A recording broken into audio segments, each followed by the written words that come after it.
आदरणीय अध्यक्ष महोदय जी को अब अध्यक्षीय उद्बोधन और उनके पाठ के लिए आमंत्रित करती हूँ। कम से कम एक रचना 2 रचना ज़रूर सुनाएं, क्योंकि वो हम लोग सुनना चाहते हैं। बहुत बहुत धन्यवाद। हमारे बहुत प्रिय हो गए थोड़ी देर में ही मनोज तिवारी जी, सिराज मंजर साहब, जिनका एजाज़ हुआ आज यहाँ पर, जिनको हमने सम्मानित किया, हमारे छोटे भाई और बहुत खुशदिल नेता अनुराग जी, और मेरी जगह पर काबिज हो चुकी सरला शर्मा जी, इसको प्रोटेम अध्यक्ष कहते हैं, वो इस समय अध्यक्षता कर रही हैं। हमारे बहुत प्यारे राजेश जी और हमारे और विपिन भैया जो इसके संयोजक हैं, और हाजरीन अस्सलाम वालेकुम। शोभा जी को मैं बहुत बधाई देना चाहता हूँ कि इतने कम समय में इतने कवियों को उन्होंने पढ़वाया। अंत में थोड़ा सा हमसे हल्का सा डांट भी खा गई, लेकिन वो इतना चलता है। मुझे खुशी इस बात की है कि मैंने एकलव्यों से अंगूठा मांगते हुए द्रोणाचार्य तमाम सारे देखे हैं, लेकिन आज एकलव्य द्रोणाचार्य को स्वयं सम्मानित करे, ये आज मैंने पहली बार देखा है। और मैं इस बात के लिए सरला की मुस्कुराहटों को, सरला के खुलूस को मैं बहुत बधाई देना चाहता हूँ। सरला का परिवार, शोभा जी का परिवार, ये बिल्कुल मेरे परिवार की तरह है। एक्चुअली मेरा परिवार भी संयुक्त परिवार है, कहीं पर कोई एक दूसरे के प्रति कोई इख्तलाफ नहीं है, कोई असहमति नहीं है, सब एक दूसरे को प्रमोट करते हैं, सब एक दूसरे के लिए खड़े होते हैं। और जब मैं सरला जी के और शोभा जी के परिवार को देखता हूँ तो मुझे लगता है कि वो परिवार मेरा ही परिवार है और यहाँ पर दूसरे रूप में खड़ा दिखाई पड़ता है। आज जो कविताएं हुई बहुत शॉर्टकट हुई, लेकिन इसी तरह से अगर काव्य पाठ हों तो मज़ा आता है। उसमें क्या होता है, आदमी अपनी जिस्ट निकाल के लाता है, समंदर के भीतर जाता है, खंगालता है और 2-3 मूंगे लेकर के आता है जो उसको लगता है कि ये बेहतरीन है, बेशकीमती हैं, और यही जो है यहाँ पर उसके लिए मुफीद हैं। तो आज सबने जो पढ़ा है बहुत अच्छा लगा, खास करके विनोद जी ने श्रृंगार पढ़ा तो मुझे बहुत अच्छा लगा। जब बुजुर्ग श्रृंगार करता है, श्रृंगार पढ़ता है, तो उसकी बात ही कुछ और होती है। और बाकी सिराज भाई को मैं बहुत बधाई देना चाहता हूँ। कम उम्र का गुरु भी होना बहुत बड़ी बात है। मैं जब सरला जी से इनकी बात करता हूँ तो जिस सम्मान के साथ ये सिराज भाई का नाम लेती हैं, सिराज भाई मुझसे लगभग 15 साल छोटे हैं, लेकिन मुझे ईर्ष्या होने लगती है जब सरला कहती हैं कि सिराज काकोरवी हमारे गुरु हैं।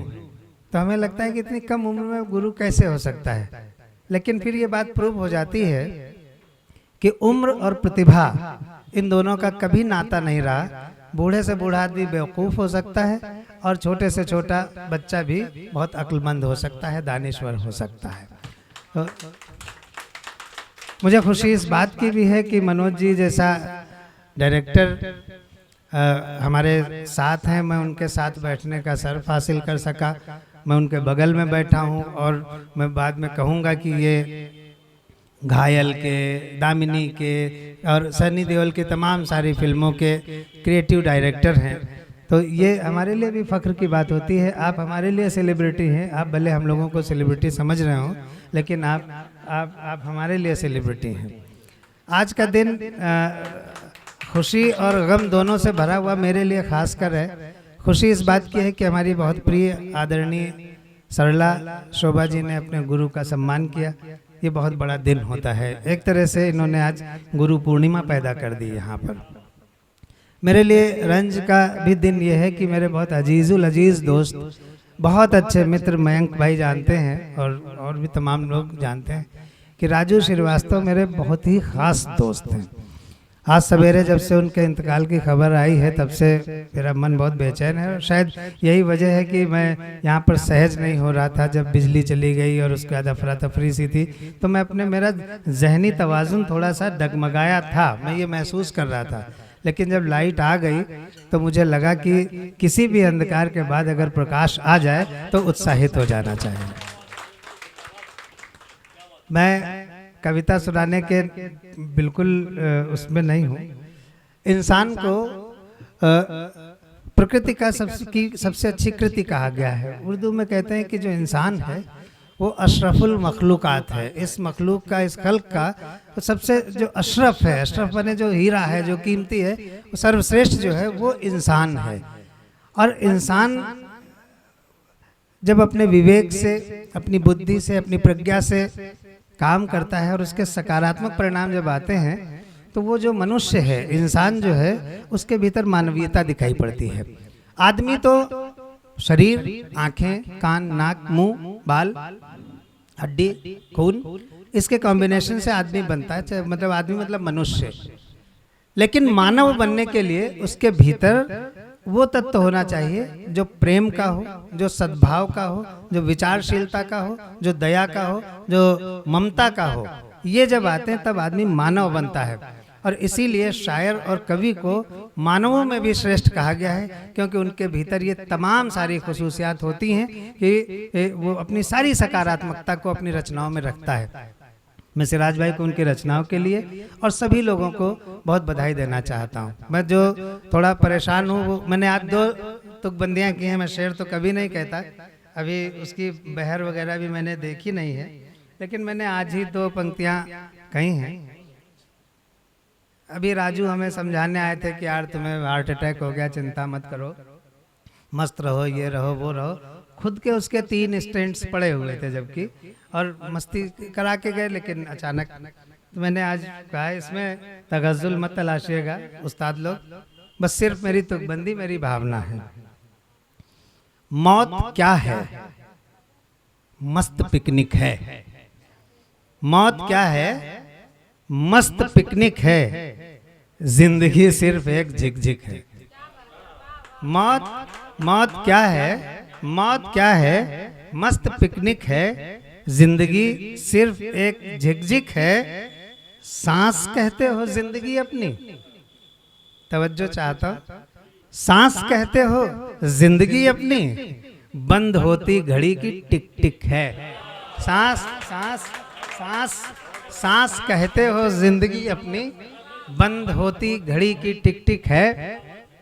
तो आज का ये जो जलसा है ये तमाम उन विसंगतियों के साथ भी बहुत सक्सेसफुल हुआ। मैंने सोचा था कि लगभग 1 घंटा 1.25 घंटा मैं भाषण दूंगा आज, लेकिन चूंकि नाश्ता तैयार है और मुझे मेरे भाषण से ज़्यादा प्रिय मुस्तकबिल में दिखने वाला नाश्ता लगता है, तो मैं आप सबको बहुत बधाई देना चाहता हूँ। शोभा सरला को बहुत बधाई इसलिए कि बहुत मुश्किल होती है इस तरह के कार्यक्रमों को अंजाम देना। बहुत मुश्किल होता है तमाम सारे उन लोगों को आमंत्रित करना जो स्वयं दानिश्वर हैं, जो स्वयं बुद्धिजीवी हैं, उनको बुलाना बहुत कठिन होता है। ये भी बात किसी ने कही थी कि जब कोई सुनाता है सामने वाले लोग सोचते ये तो मैं भी लिख सकता हूँ। ये सच बात है कि जिसको कविता लिखना आता है वो सर्वश्रेष्ठ होता है स्वयं में, उसको अपने को मानना भी चाहिए। क्राफ्ट बिल्कुल अलग चीज़ है। मैंने हमेशा क्राफ्ट की बहुत ज़्यादा तरफदारी नहीं की है। अगर आप अपनी बात कहना चाहते हैं तो अगर थोड़े बहुत सख्ते उसमें हैं, थोड़े बहुत रह जाते हैं तो उसको कोई उस्ताद ठीक कर देगा, लेकिन आप अपनी बात कहिए। सबसे पहले भावनाओं का संप्रेषण आवश्यक है। उन्होंने चले गए महेश जी, उन्होंने एक है, अच्छा महेश जी, इन्होंने सुनाया था कि कुछ चोरी की ऐसा करके, कुछ नहीं सुनाया था। तो मुझे सुरक्षित कहते हो, मुझे उस पर एक अपनी सच्ची घटना याद आ रही है, बिल्कुल सच्ची घटना। मैं 6th क्लास में पढ़ता था योगेश्वर इंटर कॉलेज में।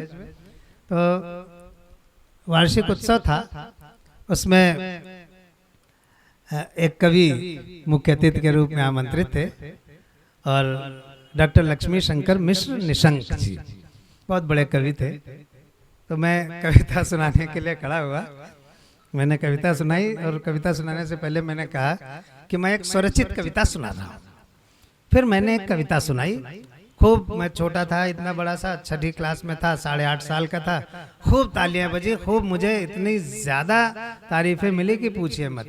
जब कवि सम्मेलन कह रहे कविता पाठ मेरा ख़त्म हो गया तो उन्होंने मुझे बुलाया, बोले बेटा बहुत अच्छा तुमने पढ़ा, ये किसने लिखी है?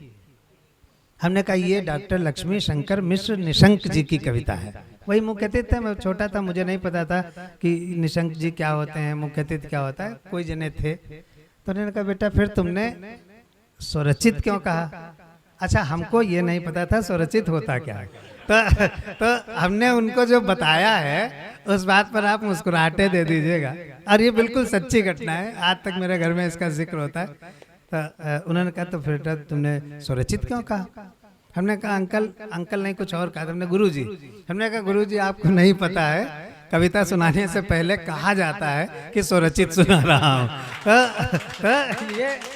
ये जो है ये सच्ची घटना है। उसके बहुत दिनों बाद मुझे पता चला स्वरचित क्या होता है।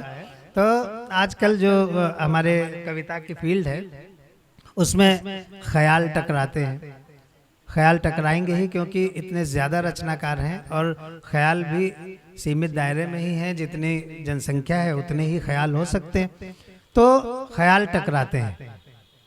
क्राफ्ट भी गिनी चुनी ही है, 19 बहरे हैं उन्हीं में हमें गज़ल कहनी है, जो उसके उप बहरे हैं उनमें कहनी है, और हमारे जो छंद विधान है उनमें हमें कहनी है। तो कभी कभी क्राफ्ट भी टकराती है, लेकिन उसमें जिसने पहले लिखी हो उस आदमी को खुश होना चाहिए इस बात पर कि मेरी बात को मेरे बाद भी लोग समझ रहे हैं और उसको आगे बढ़ा रहे हैं, कह रहे हैं। हाँ, पूरा चुरा करके और पूरी तरह से वो थोड़ा ठीक नहीं होता है, उसके लिए सावधान रहना चाहिए।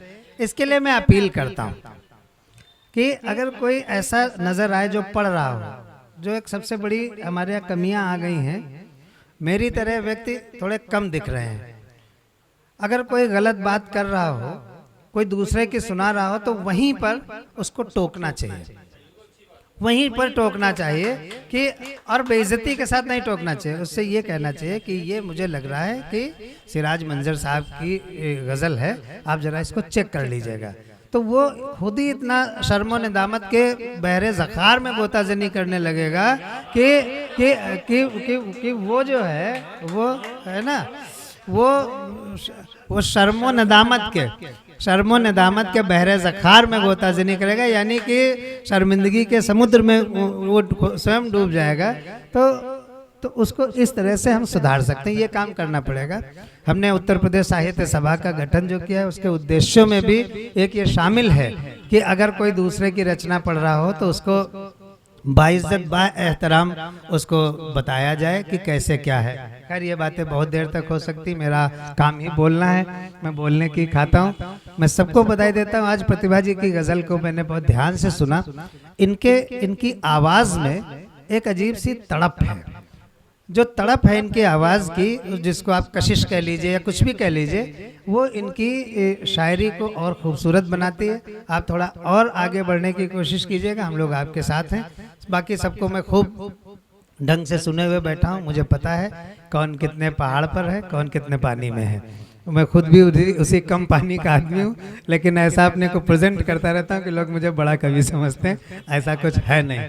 तो बस मैं ये 4 पंक्तियाँ कहकर अपनी बात खत्म करता हूँ कि हम दोनों के मधुर मिलन का ठौर ठिकाना बना रहे, हम दोनों के मधुर मिलन का। मनोज जी आप फिर आइएगा, कभी हम आपसे फिल्मों पर बातचीत करेंगे, आपसे इंटरव्यू करेंगे।